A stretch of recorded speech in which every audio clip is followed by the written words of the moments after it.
법원도 사실상 이재명 대표를 대통령으로 인정한 것 같습니다. 대장동 개발비리 의혹 재판에 증인 출석 요구를 받아왔던 이재명 민주당 대표가 오늘도 법정에 나서지 않았습니다. 법원은 이 대표에 대한 강제 구인 조치까지는 하지 않기로 하고 더는 증인으로 부르지도 않기로 했습니다. 검찰은 사법부에 유감이라면서 거세게 반발했습니다. 네, 어차피 2달 안에 불소추 특권으로 재판이 의미가 없어지니까 법원도 이러는 것 같은데, 다만 법관들을 액면 그대로 믿을 수 없죠. 중요한 영상 보시고 이어가 보겠습니다.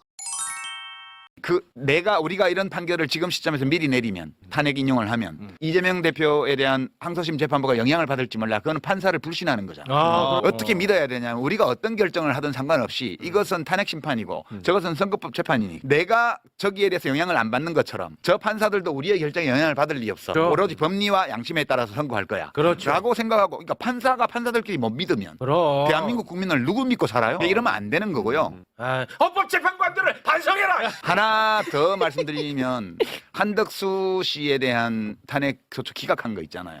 그거가 판결문을 보면 정말 수준 이하입니다. 그게 논리적으로 정합성도 없고. 예. 근데 어떤 놈이 무슨 불을 질렀는데 옆에 있던 사람이 빨리 껐어. 그래서 조금밖에 안 탔어. 그러니까 방화죄로 처벌할 정도는 아니다. 이 얘기한 거랑 똑같잖아. 최상목이 둘이 임명했으니까 문제가 많이 완화됐대. 그런 판결문을 어떻게 쓸 수가 있어? 그거 이렇게 보면서 맞아요. 이것도 이상한 판결이다. 예. 이것도 어떤 정무적인 판단 또는 내부에서의 대통령 탄핵 사건을 잘 처리하기 위한 어떤 내부 합의를 도모하기 위한 절충이었을 수 있다고는 생각해요. 그러면 안 되잖아. 그러나 그렇게 교과서에 실리면 욕먹을 만한 그런 판결문을 쓰면 안 되는 거고요. 안 되잖아. 그다음에 그렇게 결정을 함으로써 이 헌법재판관들이, 헌법은 그냥 고위공직자들이 좀 어기면서 살아도 괜찮은 거야. 그걸 알려줬어 이번에. 적당히 잘못하는 거. 아니, 그럼. 헌법은 그냥 좀 위반하면서 하는 거야. 그래도 돼. 이렇게 승낙한 거죠. 승낙한 거죠, 그러니까 실제. 헌법의 엄중함과 헌법재판소에 대한 신뢰, 본의. 헌법재판소의 어떤 권능, 이런 것들을 스스로 해친 거거든요. 그렇죠. 저는 그거는 헌법재판관들께서, 제가 뭐 그분들 알지도 못하니까 뭐 전할 방법도 없지만 이러시면 안 돼요. 헌법은 지엄한 최고의 법이에요. 그러니까 최상목이는 빨리 보내버려야 되고요.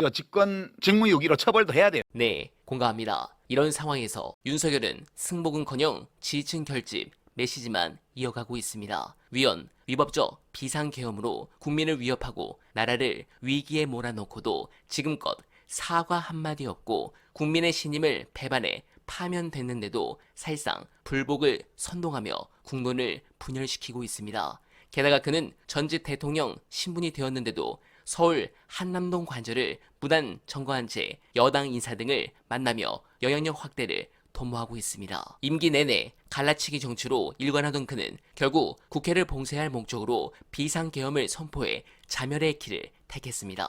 그럼에도 여전히 소수 극렬 지지층에만 기대고 있습니다. 언제까지 이런 후한무치한 행태를 지켜봐야 합니까? 또한 국힘도 그건 마찬가지입니다. 국민의힘 내부를 보면 여전히 대선 승리에만 목을 매는 모습을 또다시 보이고 있습니다. 국민의힘은 12.3 내란 사태 이후 탄핵 선고까지 지난 넉 달간 어떤 태도를 보였는지 돌아보는 것이 먼저여야 했습니다. 지금 국민의힘은 국민들에게 또다시 표를 달라고 하기에 앞서 진심으로 사죄하고 도대체 무엇이 잘못인지 성찰하는 게 먼저입니다. 국민의힘 소속 대통령이 연이어 임기를 다 못 채우고 탄핵당했는데 전 세계 어디에도 이런 사태는 없습니다. 차기 대선이 문제가 아닙니다. 그들이 이번에 꼭 법의 심판을 받길 간절하게 바라며 어날바는 오늘도 최선을 다하겠습니다. 여러분 고맙습니다.